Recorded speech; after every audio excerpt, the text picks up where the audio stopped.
Здравейте! Искам да коментирам темата за състоянието на семействата през есента, за техния обем и като цяло за влизането в зимата.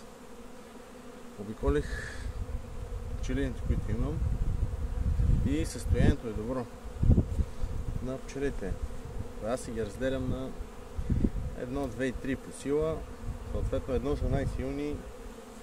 Не съм водил статистика, но от всеки 10 семейства 6-7 са ми едно. Вече мисля, че това е добре като сила на семействата, което според мен се дължи на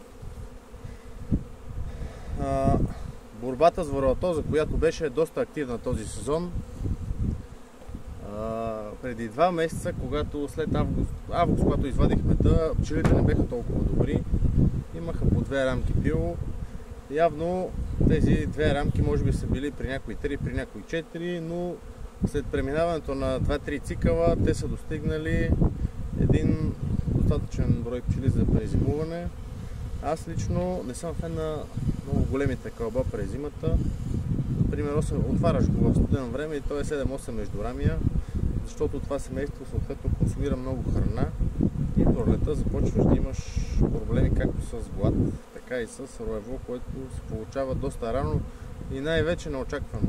Затова се стремя да го боря роевото по различни начини и от 1-2 сезона се опитвам и с различна кръв да го боря, но това е друга тема. Навсякъде в животновъдството, ето имам един колега, който отглежда 300 овци и приятел, и той също залага на породисти овци с определени качества. Селектира, просто не става да отглеждаш овци без определени генни заложби, които от други хора са изкарани тези заложби и са селектирани с години.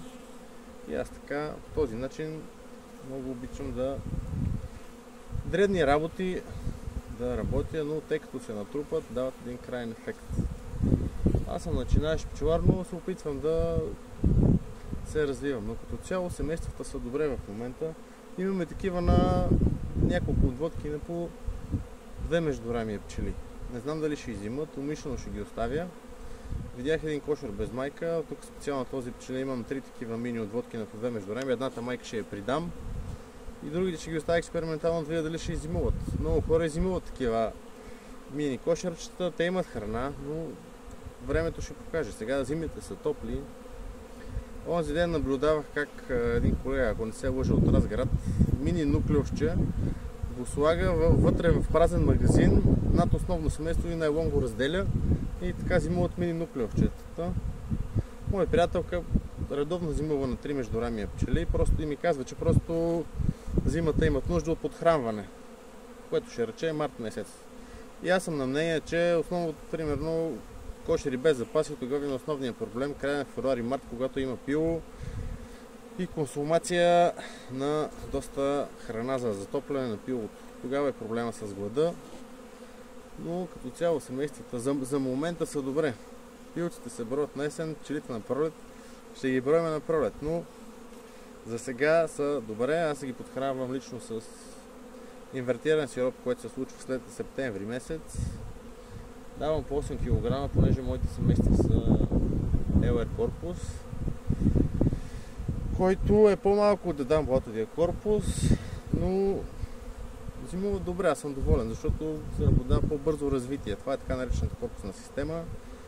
Другия плюс на инвертиран сироп, че те го слагат там, където е пилото. Съответно, първо него изконсумират и не виждам остатъци от него през пролетта и лятото.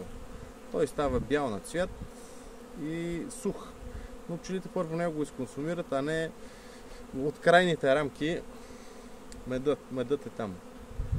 И така, колеги, семействата, забелязвам, че понеже съм тук цял ден към 11 часа сутринта, 10-11 беше можеше човек по тениска да се разхожда.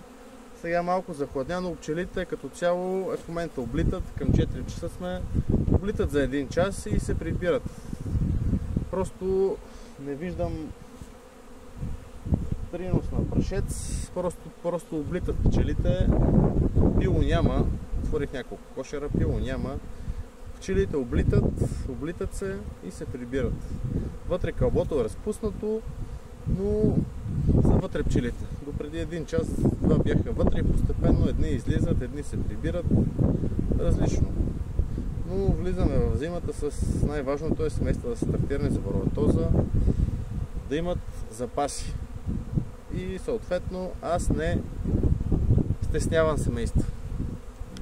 Така съм учен, това нещо е излишно. Една рамка с мед играе ролята на преградна дъска.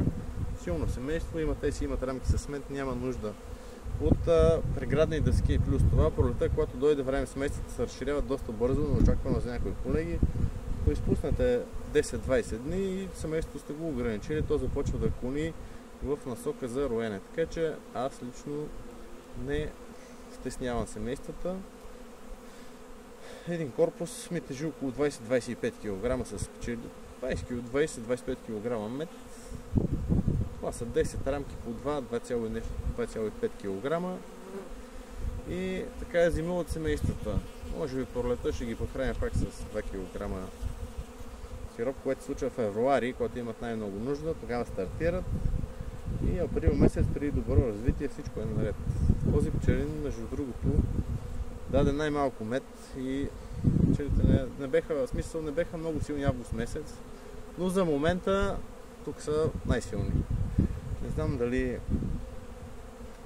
понеже в различни дни ходих и на трите пчели, дали съм подведен от субективни фактори, но пак казвам, от 10 семейства 6-7 са с сила между 6-7 междурамия пчели. Но ще видим пролета как ще се върват нещата. Като цяло всяка година имам нови ситуации. 2023 беше влага пролета, роево. Тук беха 130 семейства, около 30-40 рояка захранени в гората. Много хора ги изненада роевото. Аз направих 84 отводки, всъщност беха 100 отводки, 105, но те се плодиха 84-5 и още 30-40, 30 няколко излетяха. Изненадаме роевото, понеже от всеки кошер съм взел 2 рамки пил, една мед, от някой повече. Но, както и да е, 24-та година беше голяма суша, имаше акация наистина, но голяма суша лятото. Мой приятел ми казва, че винаги високосните години са лоши от към добиви. Ще видим, аз съм пчелар от 6 години. Действително 2020 беше лоша за мен, в смисъл имах 15-20 кг добив, 15, ако не са 16, нещо такова. Но може би го давам на опит. И сега също, сега имам 20 и няколко килограма на кошер, 22-3 лиса, средно. Може би след време ще натрупам опит и в тежки години ще имам повече добиви. Но и в цялата страна е така. Хората в предбалканските райони извадиха доста мед, които традиционно в други години се вади по-малко. Но ще видим, всяка година е различна. Еми така, колеги, като цяло семействата са силни, обезпаразитени, имат храна, което е най-важното. Да са обезпаразитени, да имат храна за иззимуване. Ще правя още едно третиране с оксалова чрез сублимиране. Може би ще направя някакъв клип, ако имам време да е, защото в близкия един месец нямах възможност и не съм правил клипове. Те са любителски за коментиране, обмяна на опит. И така, успешен сезон, колеги!